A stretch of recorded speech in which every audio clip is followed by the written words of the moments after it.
Current electricity exercise 3.9 NCERT chapter 3 यानी NCERT book का जो चैप्टर 3 है उसमें करंट इलेक्ट्रिसिटी का एक्सरसाइज 3.9 को हम सॉल्व करने जा रहे हैं।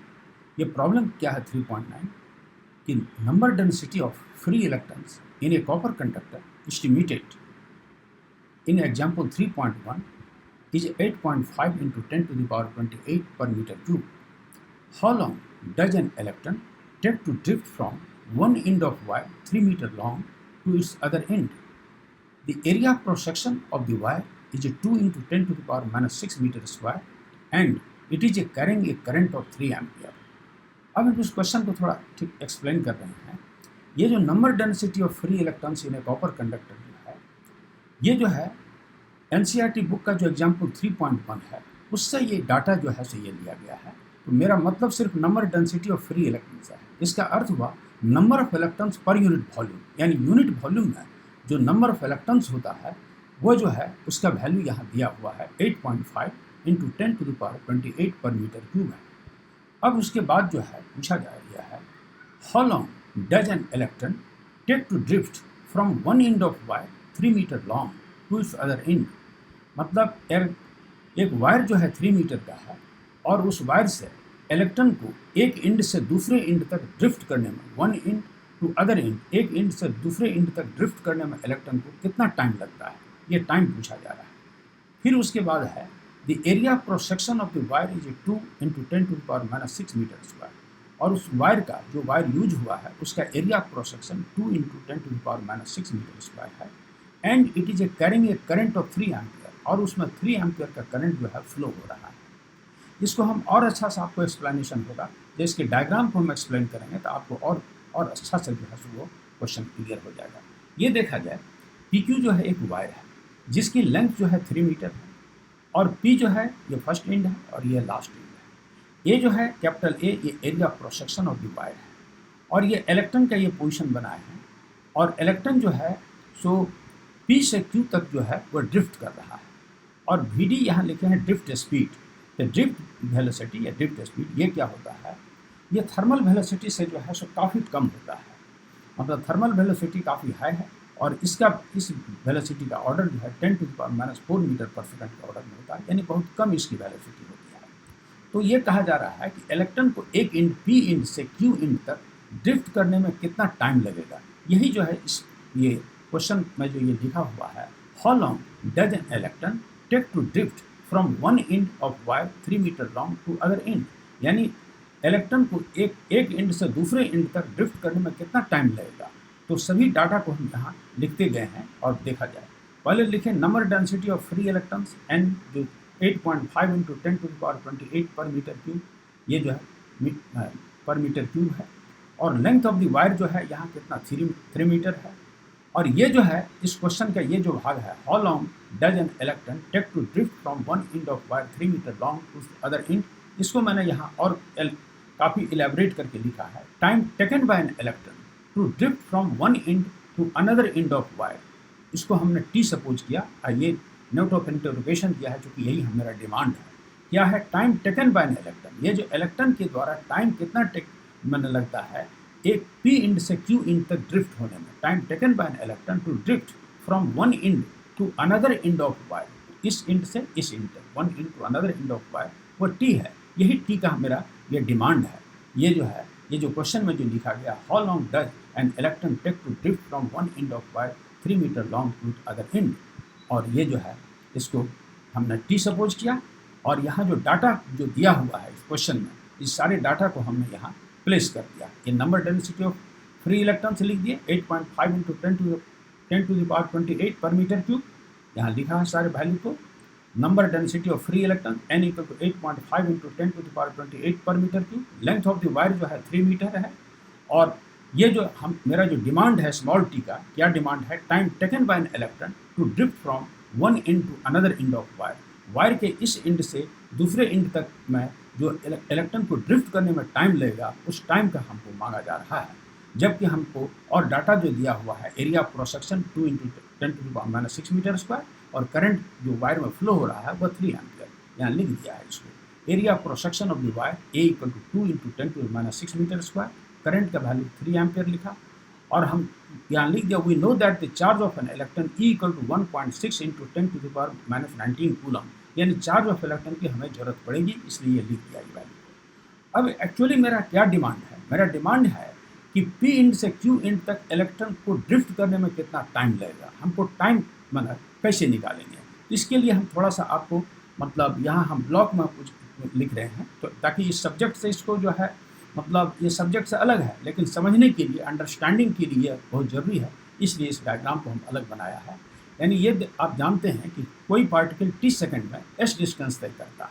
इन t second distance traverse s metre, so in 1 second distance traverse s by t, so v equal to यानी स्पीड ये होता है s बाई t, यानी स्पीड बराबर जानते हैं कि डिस्टेंस बाय टाइम, ये डिस्टेंस जो s है इसको टाइम से डिवाइड करते हैं तो स्पीड निकलता है।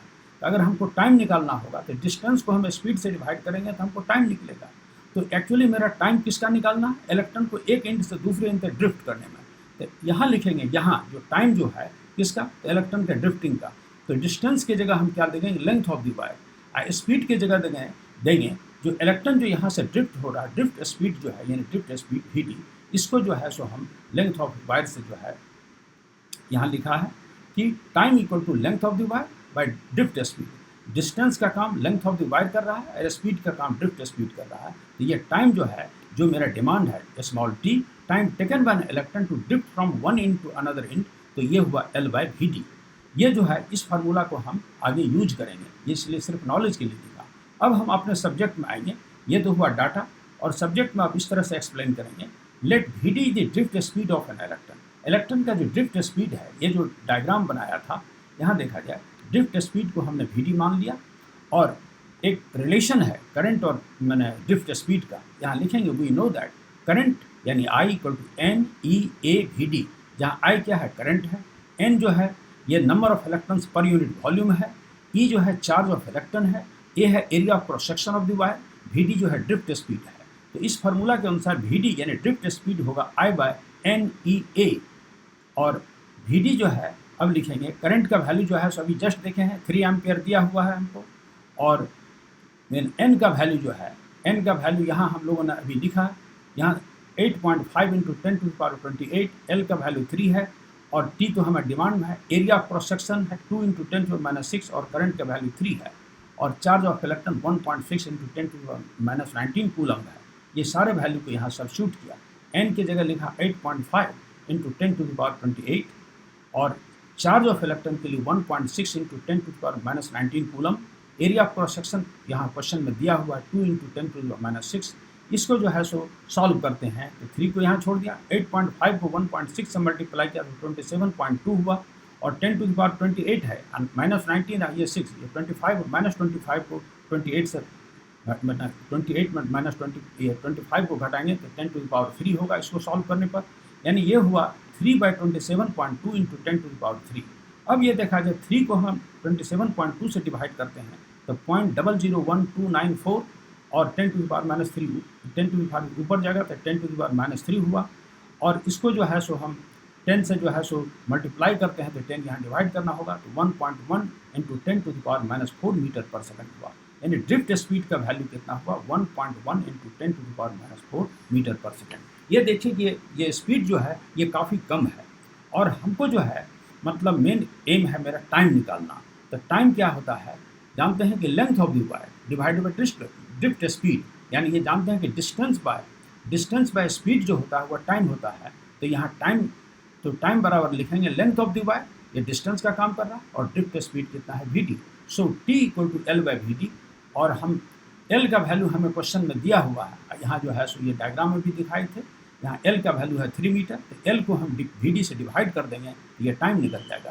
तो यहाँ क्या किया है, ये जो है एल की जगह 3, और अभी जो जस्ट वी डी का वैल्यू 1.1 इंटू 10⁻⁴ मीटर पर सेकंड लिखे हैं, इसको जो है इसको डिवाइड किया, तो 3 को 1.1 से डिवाइड करने पर 2.72, और ये 10⁻⁻⁴ ऊपर चला जाएगा, 10⁻⁴ सेकंड हुआ, इसको मल्टीप्लाई करते हैं 27200 सेकंड, इतना सेकंड हुआ ये, और इस सेकंड को अगर हम 60 से डिवाइड कर देंगे तो ये जो है मिनट हो जाएगा, तो 27200 बाई 60 ये हो गया आपको इतना मिनट, और इसको हम माने सॉल्व करते हैं तो 450 मिनट हुआ।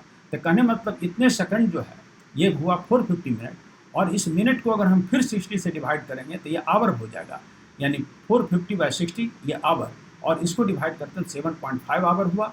यानी टी का वैल्यू जो है माना टाइम जो हुआ 2.7 × 10⁴ सेकंड भी बोल सकते हैं, या 7.5 आवर भी बोल सकते हैं। ये जो है ये आंसर जो है हमको एनसीईआरटी बुक का जो न्यू एडिशन है उसमें आप देखेंगे टाइम का वैल्यू जो है सो कितना है 2.7 × 10⁴ सेकंड और 7.5 आवर। तो ये क्या निकाले हम लोग, time taken by an electron. ये जो मेरा क्वेश्चन का जो मेन थीम था क्या था कि time taken by an electron to drift from one end to another end. और इसी को यहाँ ये सेंटेंस में जो लिखा, how long does an electron take to drift from one end of wire 3 metre long to other and.